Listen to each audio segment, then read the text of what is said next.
வணக்கம். ஓப்பன்ஏஐய சுத்தி இப்போ ஒரு பெரிய பணப்பரிமாற்றம் நடந்துட்டு இருக்கு. இது பார்க்க ஒரு பெரிய மர்ம வலை மாதிரி இருக்கு. வாங்க இன்னைக்கு நாம இந்த வலைய அவிழ்த்து பார்க்க போறோம். இங்க தான் நம்ம மனசுல ஒரு பெரிய கேள்வி வருது. இந்த பில்லியன் கணக்கான டாலர் டீல்ஸ் எல்லாம் நிஜமாவே ஒரு டெக் புரட்சியை உருவாக்குதா இல்ல வெடிக்க காத்திருக்கிற ஒரு பெரிய பபிள் தானா? சரி, இந்த மொத்த கதையும் புரிஞ்சுக்கணும்னா நாம கொஞ்சம் பின்னோக்கி போகணும். ஒரு லாப நோக்கம் இல்லாத ஆராய்ச்சி நிறுவனமா ஆரம்பிச்ச ஒண்ணு எப்படி இன்னைக்கு உலகோட மிகப்பெரிய நிறுவனங்கள்ல ஒன்னா மாறுச்சு? வாங்க பார்க்கலாம். ஓப்பன் ஏஐயோட பயணம் ஒன்னும் அவ்ளோ சுலபமா இருந்துடல. அதாவது ஏஐய உருவாக்கணும்னா அதுக்கு நினைச்சு பார்க்க முடியாத அளவுக்கு கம்ப்யூட்டிங் பவர் தேவைப்பட்டுச்சு. அதனால அவங்களோட அமைப்பையே மாத்திக்க வேண்டிய கட்டாயத்துக்கு தள்ளப்பட்டாங்க. அதுக்கப்புறம் சாட்ஜிபிடி வந்ததும் முதலீடு மழை மாதிரி கொட்ட ஆரம்பிச்சிருச்சு. இந்த வேகமான வளர்ச்சியால ஓப்பன்ஏஐயோட மதிப்பு எங்கேயோ போயிடுச்சு. கிட்டத்தட்ட 500 பில்லியன் டாலர்கள். ஆனா நில்லுங்க, இது வெறும் ஆரம்பம்தான். இந்த பணம் எல்லாமே நாம யாரும் கற்பனையே பண்ணி பார்க்க முடியாத ஒரு பிரம்மாண்டமான திட்டத்துக்கான அடித்தளம். சரி, அந்த பிரம்மாண்டமான திட்டம், அதுக்கு பேருதான் ப்ராஜெக்ட் டார்கெட். இப்போ வர்ற பணம், முதலீடு எல்லாமே இந்த ஒரு இலக்க நோக்கி தான் போயிட்டு.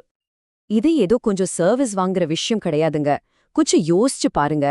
இன்னும் கண்டுபிடிக்கவே படாத ஒரு அடுத்த தலைமுறை ஏஐ தொழில்நுட்பத்துக்காக ஒரு முழு இன்ஃப்ராஸ்ட்ரக்சரையே இப்போ இருந்தே கட்ட ஆரம்பிக்கிறாங்க.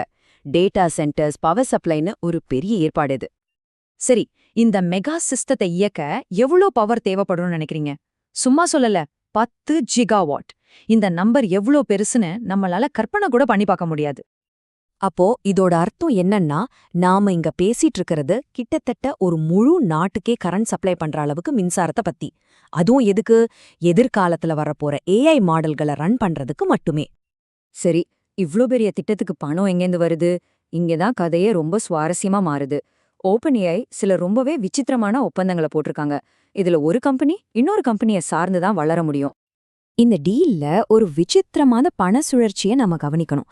அதாவது பணம் ஒரு கம்பெனிலேருந்து இன்னொரு கம்பெனிக்கு போகுது, அப்புறம் அங்கிருந்து திரும்பவும் முதல் கம்பெனிக்கே வருது. இது பார்க்க வித்தியாசமா இருந்தாலும் இதோட நோக்கம் என்னன்னா, 2 கம்பெனிகளும் ஒன்னா சேர்ந்து வளரணும் அப்படின்றதுதான். சரி, எல்லா முட்டையையும் ஒரே கூடையில வைக்கக்கூடாதுன்னு சொல்வாங்க இல்லையா? அதே மாதிரி மைக்ரோசாஃப்ட மட்டுமே நம்பி இருக்காம தங்கள பாதுகாத்துக்க ஓப்பன்ஏஐ இப்போ ஆரக்கிள் கூட ஒரு பெரிய ஒப்பந்தம் போட்டிருக்காங்க. பதிலுக்கு ஆரக்கிளும் என்விடியா சிப்ஸை பயன்படுத்தி 4.5 ஜிகாவாட் பவரை கொடுப்பாங்க. இப்போ இந்த 2 டீலுக்கும் இருக்கிற வித்தியாசத்தை பாருங்க. ரொம்பவே சுவாரஸ்யமா இருக்கும். குறிப்பா ஏஎம்டி கூட போட்டிருக்கிற டீல் இருக்கே, அது இன்னும் விசித்திரமானது. ஏன்னா இந்த டீல்ல ஓப்பன்ஏஐ ஒரு பைசா கூட காசா கொடுக்கல. அதுக்கு பதிலா ஏஎம்டியோட பங்குகள் மார்க்கெட்ல நல்ல விலைக்கு போச்சுன்னா அந்த பணத்தை வச்சு ஜிபியூக்களை வாங்கிக்கலாம்.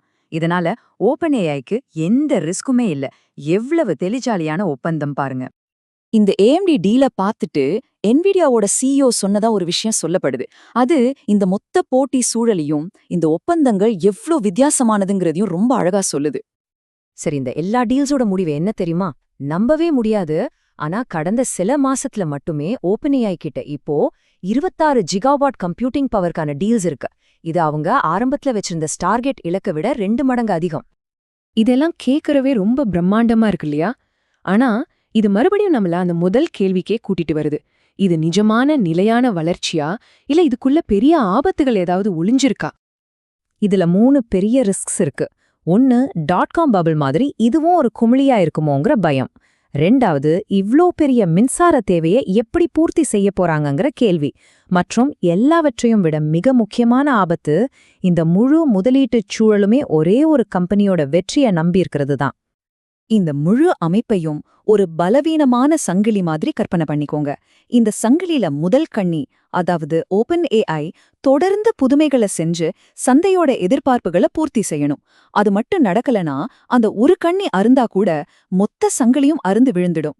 அந்த அளவுக்கு இது ஒரு ரிஸ்கான விளையாட்டு.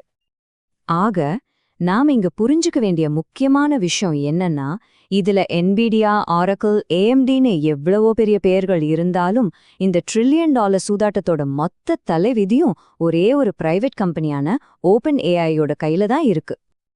இது கடைசியா நம்ம மனசுல ஒரு பெரிய கேள்வியை எழுப்புது. ஒருவேளை இந்த பிரம்மாண்டமான வலைக்கு நடுவுல இருக்கிற ஓப்பன்ஏஐ அவங்க கொடுத்த வாக்குறுதிகளை நிறைவேற்ற முடியாம தடுமாறினா, அதை நம்பி இருக்கிற இந்த முழு ஏஐ மார்க்கெட்டுக்கும் என்ன ஆகும்? இத பத்தி நீங்க என்ன நினைக்கிறீங்கன்னு யோசிச்சு பாருங்க.